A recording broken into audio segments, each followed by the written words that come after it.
Magandang gabi 'no, sa lahat at sa buong mundo at maging ang bawat isa 'no. Nawa'y ingatan tayo na palagi ni Lord 'no. So, thank you sa lahat. So, pasensya na kung medyo maingay dito sa part dito sa aking gilid 'no. And ito naman tayo dun sa part na yun is nag-aano naman tayo dun sa part na napaaga yung live ko 'no. So, with 1 hour I think, but thank you sa mga magpupunta sa akin. Pasensya na kung nali-late ako, hindi ko na agad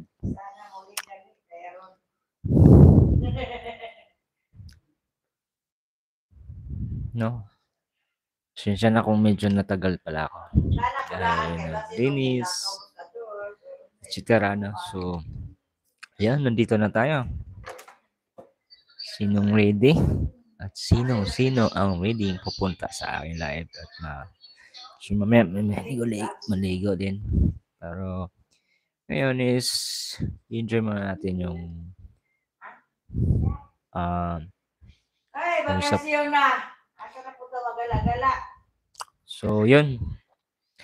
At malapit na pala ang bakasyon ng mga estudyante sa mga nag-aaral, no? Naway mag-aral kayo ng mabuti. At ngayon is malapit na kayo magbakasyon. So, sana i-enjoy niyo rin yun, bakasyon at lalo na yung pag-aaral. Dahil ang pag-aaral ay hindi agad, kapag pagtapos ka ng pag-aaral, doon na ka na sa part na ang priority mo naman is yung paghahanap ng trabaho. Yun talagang literal.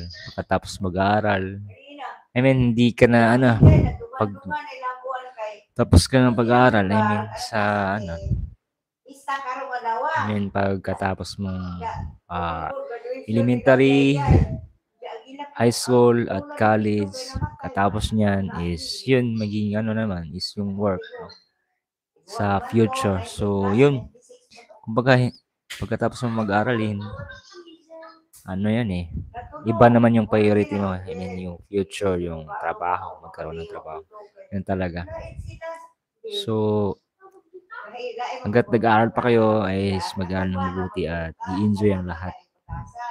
Although nandyan yung talaga yung mga siyempre lahat ng mga mararanasan mo sa pag-aaral, no? Kasi siyempre part naman yan sa life sa pag-aaral, no? So, what's up mga good sa lahat? So, welcome, no? So, pasensya na kung maaga pala yung aking live ngayong araw to. So, yun ay napaaga.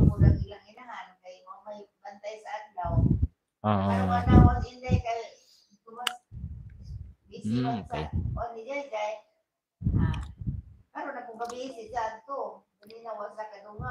So, yan.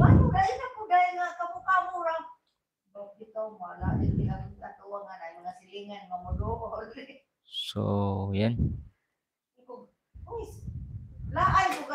Na yung ating mga samahan niyo ako isang oras and kung I think siguro baka mamaya makapag-upload. I think baka mag-vlog or mag-live ako ulit. Kasi medyo maaga pa pala. I think mga nasa 9 na pala.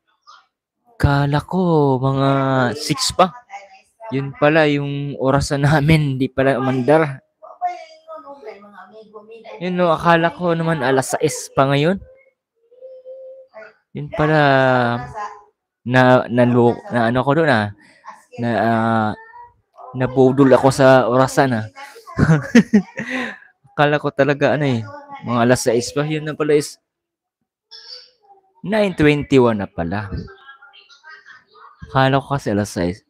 Ako pala ang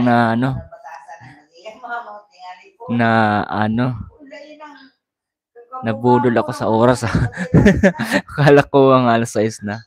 Hindi na pala. Mga 9:21 na pala. So, yan.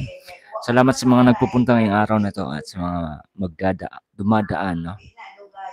So, sabay-sabay tayong at samahan niyo ako sa araw na to, no? So, thank you sa lahat ng pupunta sa akin, no? So, maraming salamat.